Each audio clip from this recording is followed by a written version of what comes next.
ಸಂಸದ ರಮೇಶ್ ಜಿಗಜಿಣಗಿ ಅವರ audio viral ವಿಚಾರಕ್ಕೆ ಸಂಬಂಧಪಟ್ಟ ಹಾಗೆ ಸಚಿವ ಪ್ರಿಯಾಂಕ್ ಖರ್ಗೆ ಪ್ರತಿಕ್ರಿಯಿಸಿದ್ದಾರೆ. ರಮೇಶ್ ಜಿಗಜಿಣಗಿ ಯಾಕೆ ಮಾತನಾಡಿದ್ದಾರೋ ನನಗೆ ಗೊತ್ತಿಲ್ಲ, ಮೇಲ್ನೋಟಕ್ಕೆ ಆಡಿಯೋ ಕೇಳಿದಾಗ ಅವರದ್ದೇ ಧ್ವನಿ ರೀತಿ ಕೇಳಿಸ್ತಾ ಇದೆ ಅಂತ ಪ್ರಿಯಾಂಕ್ ಖರ್ಗೆ ಹೇಳಿದ್ದಾರೆ. ಜೊತೆಗೆ ರಮೇಶ್ ಜಿಗಜಿಣಗಿ ಅವರು ಹೇಳಿರೋದು ನೋಡಿದ್ರೆ ಆರ್ಎಸ್ಎಸ್ ನಿಂದ ನಾವೆಲ್ಲ ಹೆದರಬೇಕು, ಅವರು ಯಾವುದೇ ಹಂತಕ್ಕೆ ಹೋಗ್ತಾರೆ ಅಂತಾನು ಅಂದ್ಬಿಟ್ಟಿದ್ದಾರೆ. ಅವಾಚ್ಯ ಶಬ್ದಗಳಲ್ಲಿ ರಮೇಶ್ ಜಿಗಜಿಣಗಿ ಆರ್ಎಸ್ಎಸ್ಗೆ ಬೈದಿದ್ದಾರೆ. ಅವರ ಬಗ್ಗೆ ಅಥವಾ ಅದರ ಬಗ್ಗೆ ಅವರು ಬಿಜೆಪಿಗೆ ಸ್ಪಷ್ಟೀಕರಣ ಕೊಡ್ಲಿ ಅಂತ ಹೇಳಿ ಗೃಹ ಸಚಿವ ಪ್ರಿಯಾಂಕ್ ಖರ್ಗೆ ಆಡಿಯೋ ವೈರಲ್ ವಿಚಾರಕ್ಕೆ ಸಂಬಂಧಪಟ್ಟ ಹಾಗೆ ಪ್ರತಿಕ್ರಿಯಿಸಿದ್ದಾರೆ. ಜೊತೆಗೆ ನಾವು ಸಂವಿಧಾನದ ಪರ ನಿಂತಿದ್ದೀವಿ ಎಂದಿದ್ದಾರೆ.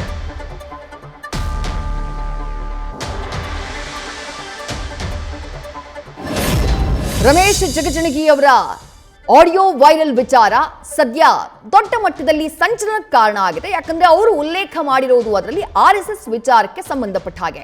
ಆರ್ಎಸ್ಎಸ್ನವರು ಸುಮ್ಮನೆ ಬಿಡೋದಿಲ್ಲ, ಆರ್ಎಸ್ಎಸ್ನವರು ಏನೋ ಮಾಡಿಬಿಡ್ತಾರೆ ಅನ್ನುವಂತಹ ಅರ್ಥದಲ್ಲಿ ಅವರು ಆ ಯುವಕನ ಜೊತೆ ಮಾತನಾಡಿದ್ದು.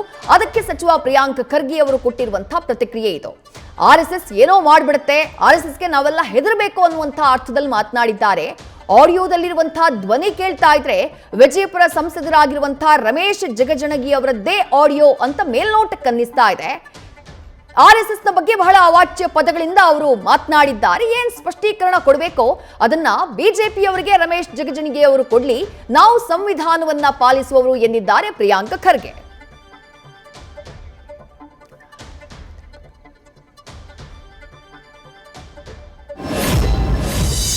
ಒಬ್ಬರು ಹಿರಿಯರಿದ್ದಾರೆ, ಅವರು ನಮ್ಮ ತಂದೆ ಅವ್ರ ಜೊತೆ ಒಡನಾಟ ಇಟ್ಟವರು. ಅವ್ರು ಯಾಕೆ ಹಿಂಗೆ ಮಾತನಾಡಿದ್ದಾರೆ ನನಗೆ ಗೊತ್ತಿಲ್ಲ. ಅದು ಅಥೆಂಟಿಕ್ ಆಗಿ ಮಾತನಾಡಿದಾರ ಇಲ್ಲ ಅದನ್ನು ಗೊತ್ತಿಲ್ಲ. ಬಟ್ ಮೇಲ್ನೋಟಕ್ಕೆ ಅವ್ರ ಧ್ವನಿ ಅಂದಂಗೆ ಕಾಣಿಸುತ್ತೆ. ಆದರೆ ಅಲ್ಲಿ ಹೇಳಿರೋದು ನೋಡಿದ್ರೆ ಆರ್ ಎಸ್ ಎಸ್ ಇಂದ ನಾವೆಲ್ಲರೂ ಹೆದರ್ಕೋಬೇಕು, ಅವರು ಯಾವುದೇ ಹಂತಕ್ಕೆ ಹೋಗ್ತಾರ ಅಂತ ಕೂಡ ಅದರಲ್ಲಿ ಹೇಳಿದ್ದಾರೆ. ಅದರಲ್ಲಿ ಭಾಳ ಸ್ಪಷ್ಟವಾಗಿ ಒಂದು ಸರಿ ಅಲ್ಲ ಎರಡು ಸರಿ ಏನು ಹೇಳ್ತಾರೆ ಅಂದರೆ, ಅವು ಮಣ್ಣು ಹಾಕ್ತಾನೆ, ಸಾಯಿ ಹೊಡಿತಾರೆ, ಆಮೇಲೆ ನೀವು ಹೇಳ್ದಂಗೆ ಅವಾಚಕ ಶಬ್ದದಲ್ಲಿ ಆರ್ ಎಸ್ ಎಸ್ ಅವರಿಗೆ ಬೈದಿದ್ದಾರೆ. ಸೊ ಇದ್ರ ಸ್ಪಷ್ಟೀಕರಣ ನನಗಲ್ಲ, ಬಿ ಜೆ ಪಿ ನಾಯಕರು ಕೊಡಬೇಕಲ್ಲ.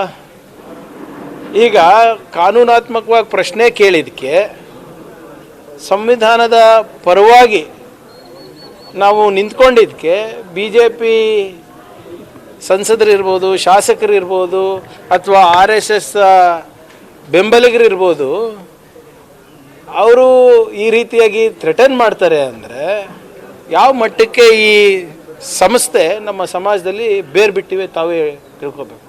ಅಂದರೆ if you are ready to threaten the Home Minister of Karnataka, ನೀವು ಯೋಚನೆ ಮಾಡಿ ಅವ್ರ ಹಿಂದೆ ಯಾರ್ಯಾರು ಇರ್ಬೋದು ಅಂತ. ಆಮೇಲೆ ಇದಕ್ಕೆ ನಾವು ಹೋಮ್ ಮಿನಿಸ್ಟರ್ ಇರಲಾರ್ದಾಗೆ ಹೆದರಿಲ್ಲ, ಇವಾಗೇನಕ್ಕೆ ಹೆದರ್ಬೇಕು ನಾನು? ಇದೇನು ಮೊದಲನೇ ಸಾರಿ ಮಾಡ್ತಾ ಇರೋದು?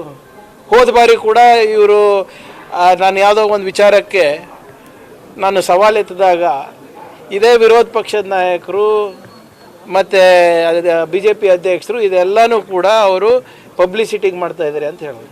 ಅದಕ್ಕೆ ನಾನೇ ವಿಡಿಯೋ ಮಾಡಿದೆ. ಪಾಪ ಅವನು ಅರೆಸ್ಟ್ ಆದ, ಆ ಹುಡುಗ ಯಾರದು ನನಗೆ ಬೆದರಿಕೆ ಹಾಕಿದ್ದ ಅರೆಸ್ಟ್ ಆದ. ಈ ಆರ್ ಎಸ್ ಎಸ್ನವರು ಬಿ ಜೆ ಪಿನವರು ಪಾಪ ಅವನಿಗೆ ಒಂದು ಲಾಯರ್ ಕೂಡ ಕೊಟ್ಟಿಲ್ಲ, ಗೊತ್ತಾ ನಿಮಗೆ? ಆ ಬೆದರಿಕೆ ಹಾಕ್ದವನು ಅವರ ತಾಯಿ ನನಗೆ ಫೋನ್ ಮಾಡಿ ಹಿಂಗೆ ಆಗ್ತಾ ಇದೆ ಸರ್ ಬಿಟ್ಬಿಡಿ ಅಂದಮೇಲೆ ನಾನು ಸುಮ್ಮನಾದೆ. ನಾನು ಇಲ್ಲದ್ರೆ I would have taken it to logical end. ಒಂದು ತಾಯಿಯ ಕಣ್ಣೀರಿನ ಕತೆ ಕೇಳಿಬಿಟ್ಟು ನಾನು ಅವನಿಗೆ ಸುಮ್ಮನೆ ಬಿಟ್ಟೆ. ಇಲ್ಲದ್ರೆ I would have legally I would have pursued the matter. ಆದರೆ ಯಾರಿವತ್ತು ಬಿ ಜೆ ಪಿ ಪರವಾಗಿ ನಿಲ್ತಾ ಇದ್ದಾರೆ, ಆರ್ ಎಸ್ ಎಸ್ ಪರವಾಗಿ ನಿಲ್ತಾ ಇದ್ದಾರೆ, ಅವರು ಯಾವಾಗ ಜೈಲಿಗೆ ಹೋಗ್ತಾರೆ ಇವರು ಕೈ ಬಿಡ್ತಾ ಇದ್ದಾರೆ. ಒಂದು ಲಾಯರ್ ಕೂಡ ಕೊಟ್ಟಿಲ್ಲ, ಅಥವಾ ಹೋಗಿ ನೀನು ಹೆಂಗಿದ್ಯಪ್ಪ ಯಾಕೆ ಹಿಂಗೆ ಮಾಡಿದ್ಯಾ ಅಂತಲೂ ಕೇಳಿಲ್ಲ ಯಾರು. ಇದೇನು ಹೊಸದಲ್ಲ, ನನಗಿರ್ಬೋದು, ಖರ್ಗೆ ಸಾಹೇಬ್ರಿಗಿರ್ಬೋದು ಬರ್ತಾನೆ ಇದೆ ಅಲ್ಲ. ನಾವು ಯಾವುದಕ್ಕೂ ಇದಕ್ಕೆ ಯಾರು ಅಂಜೋರಲ್ಲ ನಾವು. ಯಾರು ಹೇಳಿದ್ದು ಲಾಸ್ಟ್ ಅಂತ? ನಾನು ಮೊನ್ನೆಯಿಂದನೂ ನಿನ್ನೆನೂ ನಮ್ಮ ಮಾಧ್ಯಮ ಸ್ನೇಹಿತರಿದೆ ಕೇಳಿದೆ ಕೊಟ್ಟು ಈಗ 1 ವಾರ ಆಗಿದೆ ಸರ್. 100 ವರ್ಷದ ಇತಿಹಾಸದ ದೇಶಭಕ್ತರಿದ್ದಾರೆ ಇವರೆಲ್ಲರೂ.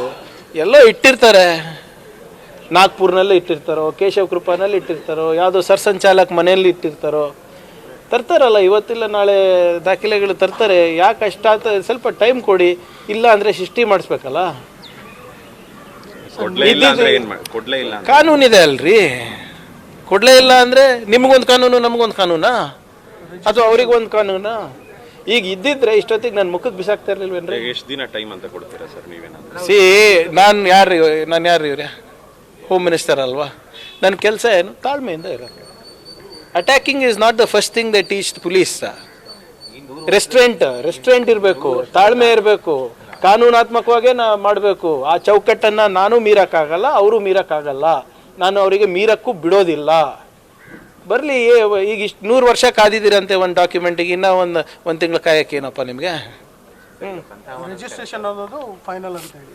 ರಿಜಿಸ್ಟ್ರೇಷನ್ ಅಲ್ಲ, I want to know who they are. ಈಗ ಮೊನ್ನೆ ನೀವೇ ಕೇಳಿದ್ರಿ ನನಗೆ, ಪ್ರಿಯಾಂಕರ್ಗೆ RSS ಬಗ್ಗೆ ಯಾಕೆ ಕೇಳ್ತಾ ಇದ್ದಾನೆ, ಸುಮ್ಮನಿರೋದು ಬಿಟ್ಟು ಗೃಹ ಸಚಿವರು ಕೆಲಸ ಮಾಡಬಾರ್ದು ಅವರು ಅಂತ. ಒಟ್ಟಲ್ಲಿ RSS ಬಗ್ಗೆ ಪ್ರಿಯಾಂಕ್ ಖರ್ಗೆ ಸಾರಿರುವಂತಹ ಸಮರಕ್ಕೆ ಸಂಬಂಧಪಟ್ಟ ಹಾಗೆ ಈಗ ವೈರಲ್ ಆಗಿರುವಂತಹ ಬಿಜೆಪಿಯ ಸಂಸದರ ಆಡಿಯೋ ವಿವಾದವನ್ನ ಮತ್ತಷ್ಟು ಹೆಚ್ಚು ಮಾಡಿಬಿಟ್ಟಿದೆ. RSS ಬಗ್ಗೆ ರಮೇಶ್ ಜಿಗಜಿಣಗಿ ಅವರು ಉಲ್ಲೇಖ ಮಾಡಿರುವಂತಹ ಕೆಲವು ವಿಚಾರಗಳಿಗೆ ಪ್ರಿಯಾಂಕ್ ಖರ್ಗೆ ಕೌಂಟರ್ ಕೊಡುವಂತಹ ಕೆಲಸವನ್ನ ಮಾಡಿದ್ದಾರೆ. ನ್ಯೂಸ್ ಫಸ್ಟ್ ನಿರ್ಭೀತಿಯಿಂದ ನಿಮ್ಮ ಪರವಾಗಿ.